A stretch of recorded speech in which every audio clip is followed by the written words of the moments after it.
السلام علیکم ورحمۃ اللہ وبرکاتہ۔ بڑے افسوس کے ساتھ مجھے یہ کہنا پڑ رہا ہے کہ جو اصل دین ہے اس سے تو آج ہم بہت دور ہیں، اور جن کا دین سے کوئی تعلق ہی نہیں ہے ان چیزوں کو ہم خوب فالو کرتے ہیں اور یاد بھی رکھتے ہیں۔ جیسے کہ میں نے آپ لوگوں کو کئی بار بتایا ہے کہ رجب کے مہینے میں جو رسول اللہ صلی اللہ علیہ وسلم اور صحابہ اکرام عمل کیا کرتے تھے، رجب کے مہینے میں اپنی عبادات کو بڑھا دیا کرتے تھے، رمضان کی تیاری میں لگ جاتے تھے، ہے نا، تو اس سے تو آج مسلمان بہت دور ہیں۔ اور جو رسم و رواج، بدعات، خرافات ہیں، یعنی وہ چیزیں جن کا دین کے ساتھ کوئی تعلق ہی نہیں ہے، ان کو مسلمان خوب یاد بھی رکھتے ہیں اور ان کو خوب کرتے بھی ہیں پابندی کے ساتھ۔ جیسے کہ میں نے آپ کو بتایا تھا کہ رجب کے مہینے میں بہت ساری بدعات ہیں، بہت ساری ایسی چیزیں ہیں جن کا دین سے کوئی تعلق نہیں ہے، لیکن ان کو ہی ہم نے اصل دین سمجھ رکھا ہے، اور جو اصل دین ہے ان کا ہمیں عطا پتہ بھی نہیں ہے۔ جیسے کہ کنڈے بنائے جاتے ہیں، کہ میں نے ایک مثال دے کے آپ کو سمجھایا تھا کہ نماز کی اتنی فکر نہیں ہوگی جتنی کنڈوں کی فکر ہوگی۔ ایسے ہی رجب کے مہینے میں ایک آتا ہے ہزاری روزہ۔ ہزاری روزہ اب 27 رجب جب آئے گی، شاید سوموار میں یا منگل میں ہے غالباً، تو 27 رجب کو ایک روزہ جس کے بارے میں کہا جاتا ہے کہ یہ ہزاری روزہ ہے، یعنی اس روزے کو رکھو تو 1000 روزوں کا ثواب ملے گا۔ تو مجھے بڑی حیرانی ہوتی ہے کہ بھیا یہ ہزاری روزہ کہاں سے آ گیا۔ ایک اور ہے، وہ ہے تبارک کی روٹی یا تبرک کی روٹی، کہ ایک روٹی بنائی جاتی ہے، اس میں جو ہے نا سورہ ملک پڑھی جاتی ہے، شاید کوئی 40 بار یا 20 بار، مجھے معلوم نہیں، تو وہ تبارک الذی بیدہ الملک، سورہ ملک پڑھی جاتی ہے، تو اس کو کہا گیا تبارک کی روٹی یا تبرک کی روٹی۔ تو بھائی ان چیزوں کی کیا حقیقت ہے یار؟ ہزاری روزہ، تو یہ جو ہزاری روزہ ہے جس کے بارے میں کہا جاتا ہے کہ یہ روزہ رکھو تو 1000 روزوں کے برابر ثواب، تو بھائی کس نے بتایا یہ؟ مجھے تو حدیث کی کتابوں میں ایک حدیث اس طرح کی نہیں ملی۔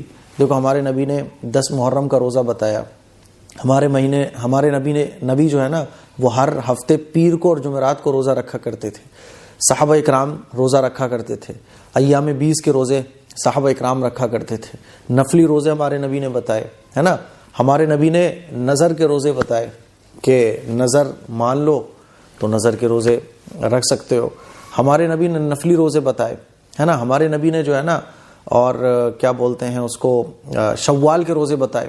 تو جتنے بھی نفلی روزے ہیں سب ہمارے آقا صلی اللہ علیہ وسلم کی حدیث سے ثابت ہیں، سب صحابہ اکرام رکھا کرتے تھے، بزرگان دین رکھا کرتے تھے۔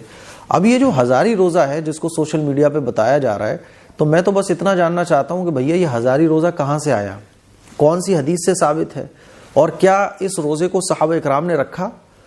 کیونکہ اگر صحابہ اکرام کے ٹائم میں یہ روزہ نہیں تھا، اللہ کے نبی کی حدیث سے یہ روزہ ثابت نہیں ہے، تو پھر کس نے یہ ہزاری روزہ بنا دیا؟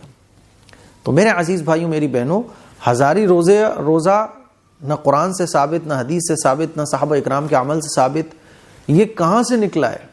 اسی لیے میں آپ لوگوں کو شروع میں یہ بول چکا ہوں کہ جو دین ہے اس کو ہم لوگ جانتے نہیں، اور جو دین نہیں ہے یعنی اس کا پتہ ہی نہیں ہے یہ کہاں سے نکلا ہے، اس کو ہم لوگ خوب فالو کرتے ہیں۔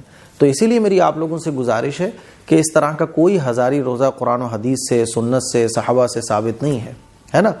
رجب کے مہینے میں آپ جتنے چاہیں روزے رکھ سکتے ہیں۔ اگر کوئی ایسا ہزاری روزہ ہوتا تو جیسے ہمارے نبی نے اور روزوں کے بارے میں بتایا، سنت روزوں کے بارے میں بتایا، نفل روزوں کے بارے میں بتایا، شوال کے روزے، ہے نا، ایام 20 کے روزے، ہر ہفتے میں پیر اور جمعرات کا روزہ، تو تمام روزوں کے بارے میں بتایا، دین کا ہر طریقہ ہمارے نبی نے بتا دیا، تو کیا ہزاری روزہ اگر ہوتا تو ہمارے نبی نہیں بتاتے؟ تو یہ روزے جو ہے نا چلے چلائے ہیں، کہاں سے نکلے اللہ بہتر جانے۔ اسی لیے ان روزوں کی کوئی اصل نہیں ہے، ان روزوں کی کوئی حقیقت نہیں ہے۔ ہاں نفلی روزے آپ جب چاہو جتنے چاہو رکھ سکتے ہو، لیکن ہزاری روزہ 27 رجب کا یا 28 رجب کا، اس کی کوئی حقیقت نہیں ہے۔ یہ میں آپ لوگوں کو بتانا چاہتا ہوں۔ اور جو چیز دین نہ ہو اس کو دین سمجھنا، یعنی جو سنت نہ ہو اس کو سنت سمجھنا، یہ میں آپ کو کیوں بول رہا ہوں؟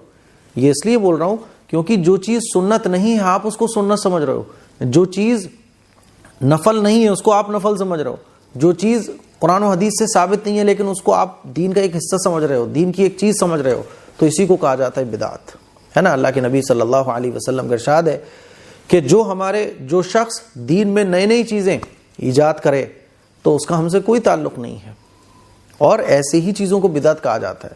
تو اسی لیے اس طرح کے تمام روزوں سے بچیے، قرآن و حدیث سے، صحابہ سے، بزرگان دین سے جو چیزیں ثابت ہیں ان کو فالو کیجئے. جو چیز آپ کے پاس آئے تو اس کو پہلے چیک کرو، کیا یہ دین کا حصہ ہے، سنت ہے، واجب ہے، نفل ہے، فرض ہے، کیا ہے بھائی؟ کیا اس کو صحابہ نے کیا؟ کیا اس کو بزرگان دین نے کیا؟ کیونکہ ایسا ہو ہی نہیں سکتا کہ کوئی چیز اتنی اہم ہو اور اس کو صحابہ اکرام نہ کرتے ہو. ایسا ہو ہی نہیں سکتا کہ دین کی کوئی چیز ہو اور صحابہ اکرام نے اس پر عمل نہ کیا ہو، پاسبل ہی نہیں ہے. مجھے امید ہے یہ چند باتیں آپ کو اچھے طریقے سے سمجھ آ گئی ہوں گی. اس کے لیے کچھ شیئر کریں. السلام علیکم ورحمۃ اللہ وبرکاتہ.